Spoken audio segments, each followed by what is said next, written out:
Right, I have no idea where I am in Wales, so this is some part of Wales I'm not familiar with. But Gary Lockett, I know we're in Cardiff, but what part of Cardiff? Llanrumney. Excuse me? Llanrumney. All the locals will call it Llanrumney, but the proper Welsh saying is Llanrumney. So. All right. Well, listen, I'm learning, and there's better at not knowing that. a couple of weeks out from the huge rematch in Newcastle.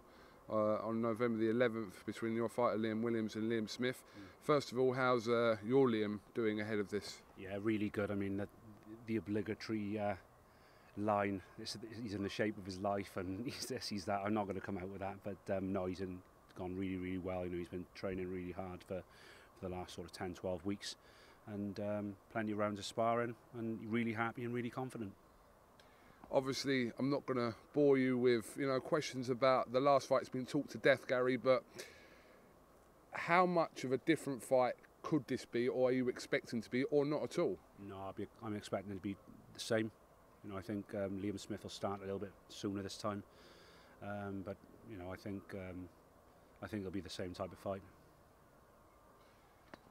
Obviously, Liam Smith has sort of really come into his element over the last 2 years, and I'm not saying he was always kind of behind Liam Smith and then found himself kind of on the level playing field of Liam Smith. So he's come on leaps and bounds over the last couple of years, hasn't he? Yeah, of course he has, and he's only getting better. And he's got a lot better from the last fight as well, due to the experience of that. I mean, obviously stepping up to world class. Liam Smith had been WBO champion, so you know, before that, you know, he's quietly confident. But this time, you know, he's very confident. He's happy in camp. You know, he was such a grumpy bugger the last time, and all through camp. But this time, he's really, really happy and really confident. So, yeah, really looking forward to it. And you must be pleased that the rematch was kind of done, not almost straight away, but relatively quickly after the first fight. It was announced that the fight would be taking place at some point this year.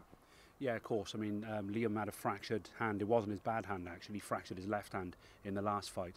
And he obviously had the cut as well. So it just took a little bit of time to heal with his hands and his cut. So, yeah, you know, we're here now, and it's been postponed a couple of times. Obviously, Joshua coming to Cardiff as well. That knocked it back 2 weeks, you know, because it was due to be on the same date. So we're finally here. We're 2 weeks away, and we can't wait for it. Let me ask your opinion about a fight that was announced recently for Gary Corcoran against Jeff Horn. Has to go out there, and but a great opportunity for Gary Corcoran. What's your thoughts on this?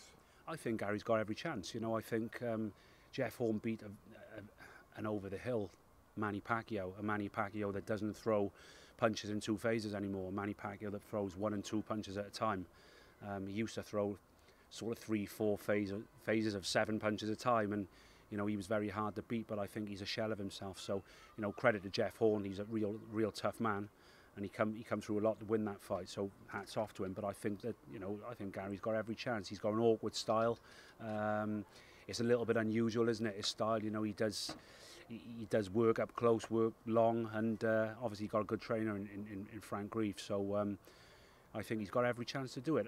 He's gonna be up against it away from home. But yeah, good luck to him. Absolutely. Just finally, Gary, could you give us an update on how Nick Blackwell's doing? Yeah, he's actually coming home in about 10 days, something like that. We were there on Tuesday to see him. He's in good spirits. He's absolutely bored out of his mind now, because nothing to do, just watch the In-Betweeners movies all the time, and that's all he's doing at the moment, drinking copious amounts of tea and coffee. But I think he'll be a lot happier when he gets home in 10 days' time. He's going back to his dad's, so you know, he's improved a lot more than what I thought he was going to. You know, so hopefully he keeps improving. So thanks for asking anyway. Brilliant. Not a problem, and we wish Nick Blackwell obviously all the best and a speedy recovery. I need to get out of it. I have no idea where I am. I'm worried for my safety here. In where are we again? We're in Llanrumney in Cardiff, right? Now listen, there's rough areas wherever you go on this planet. You live in, where do you live? London? Essex. Oh, Essex. Oh, there we are. That's why you've just said what you said. But I'll happily escort you out of the car park with, you know, safe and sound, KUGAN. All right. Well, listen. I'm looking for my car and I haven't got one. I was looking to see if my car's all right. I haven't got one. It's on bricks over there. Gary Lockett, thank you very much for talking to the Cassius and Helder show. And like I said, we'll surely catch up with you ahead of November the 11th. But yeah, best of luck with the rest of the training. Thanks a lot, KUGAN. Good to see you, my friend.